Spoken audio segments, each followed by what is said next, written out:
When night falls, the darkness starts to speak. Between each breath and the silence, there are whispers no one was meant to hear. This is Night Whispers, where the dark has a story to tell.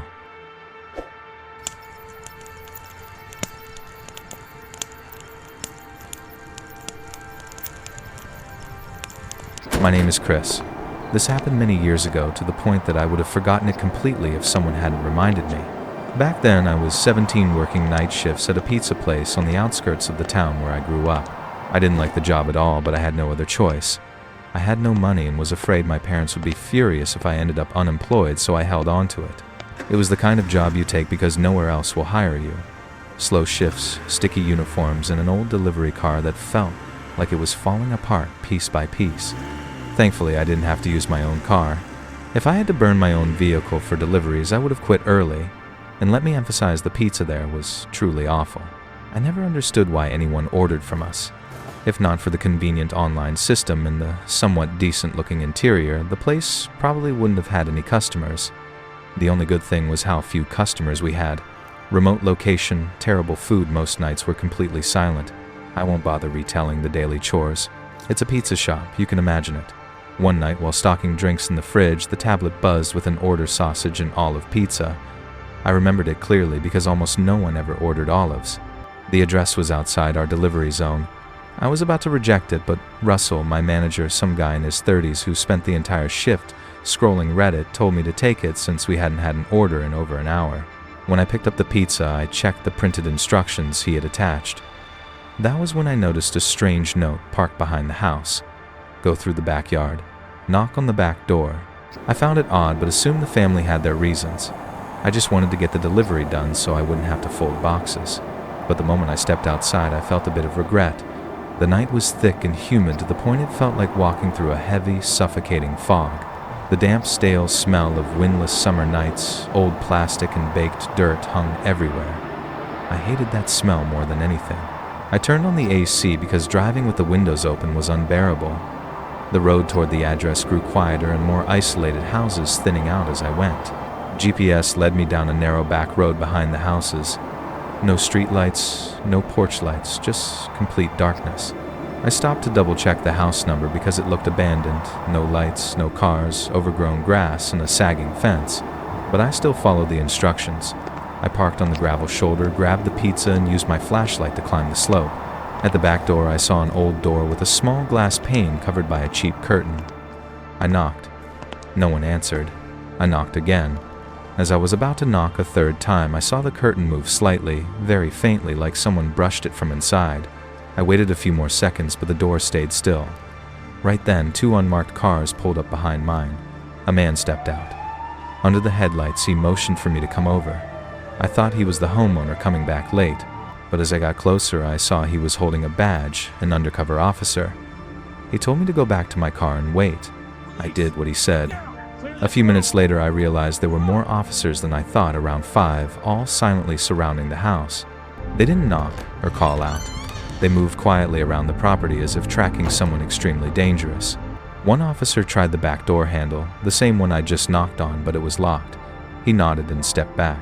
Not long after, the officer from earlier returned, looked at the pizza box and sighed. He said they were surveilling the house and I had arrived just as they were changing positions. He took down the number on the order and told me to leave immediately. On the way back, I realized that if the police hadn't shown up at the exact moment they did, something very bad might have been waiting behind that door. I'll never know what the person behind the curtain intended, and maybe it's better that way. A few years after my father passed away from cancer, my family began visiting the beach house he left behind in Delaware.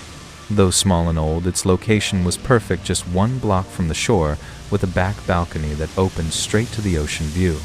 Over time, the place became our summer getaway, like a precious gift my father left for us to continue enjoying together.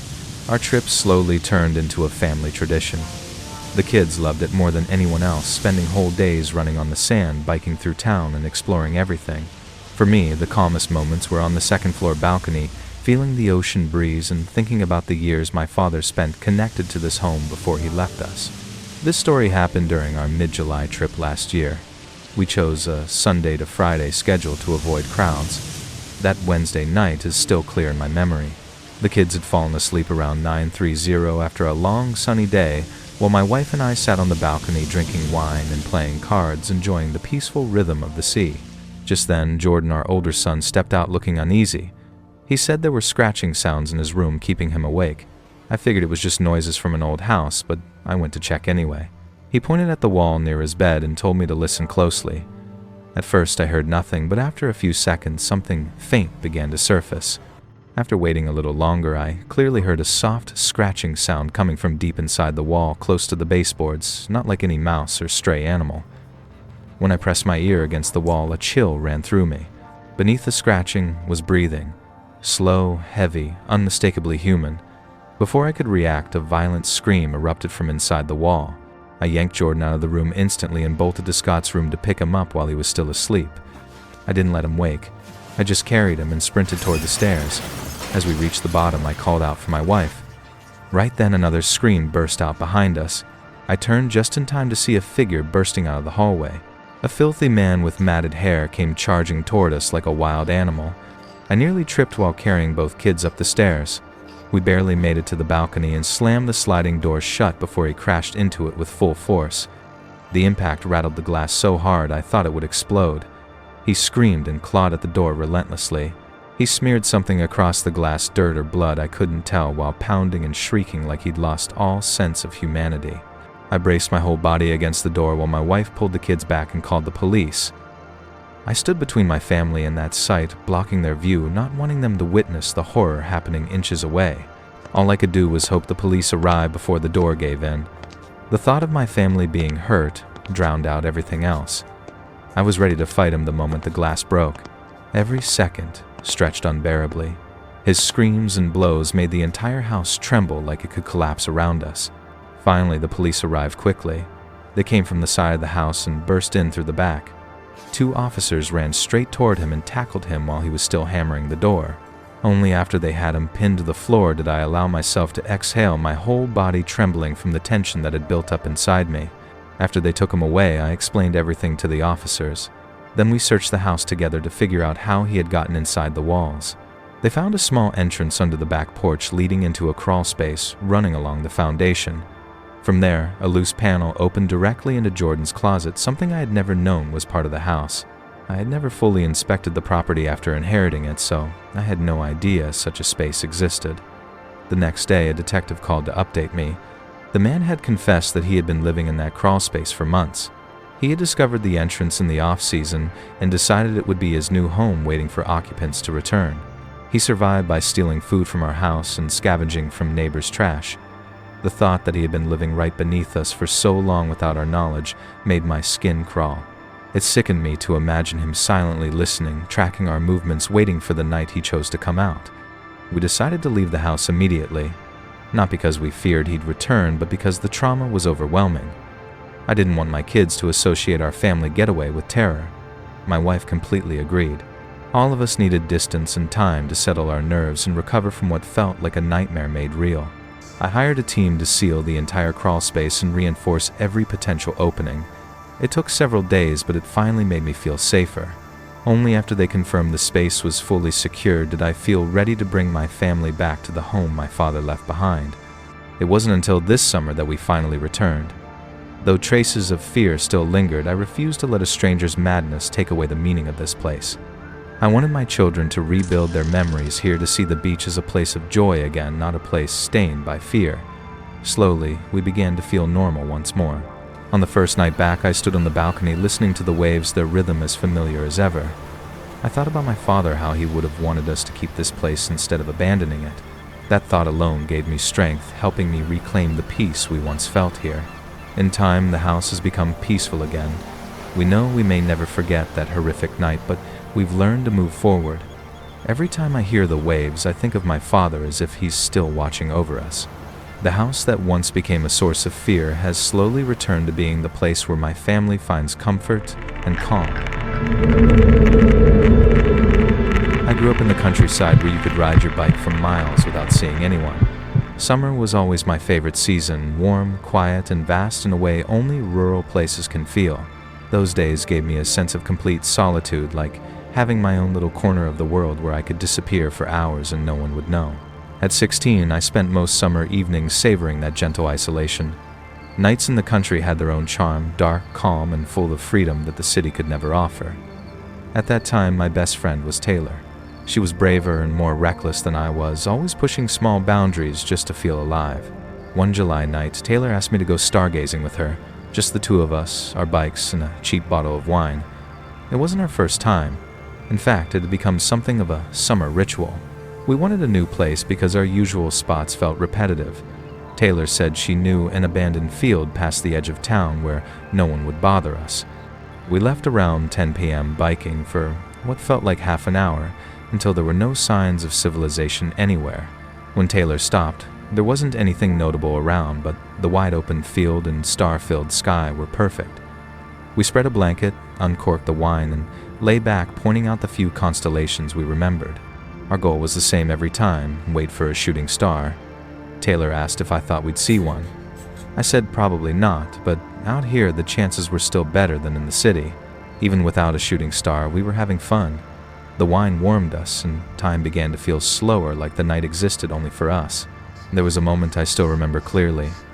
As we lay back, Taylor looked at me in a way that felt different, like she might want something more than friendship. I had always sensed something like that, but in our town those feelings weren't exactly talked about. I didn't ask, choosing to let the moment pass quietly. We burst out laughing at something silly right before looking up and catching a shooting star streak across the sky. We shouted, giggled, and Taylor told me to make a wish. I don't remember what I wished for, something silly probably. We kept talking, enjoying the cool air and the endless sense of freedom the night offered. I closed my eyes for about 5 seconds just to feel the breeze, but when I opened them, Taylor was gone. Not off to pee, not on her phone, gone. Her bike was gone too, while mine sat beside the blanket. The peaceful field suddenly felt suffocating. I spun in a full circle, but she was nowhere in sight, and panic flooded me. The familiar field felt wrong. The sky seemed darker, as if someone had turned down the brightness.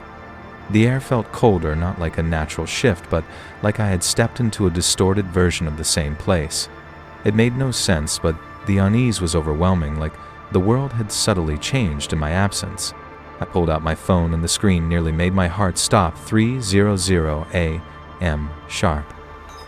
I blinked several times, convinced my eyes were playing tricks on me. Just minutes earlier, it hadn't even been midnight. I stared at the time, trying to convince myself I hadn't fallen asleep, but nothing about the night added up. I stood and called Taylor's name, but there was no answer, no footsteps, no sound at all. I had no idea what to think.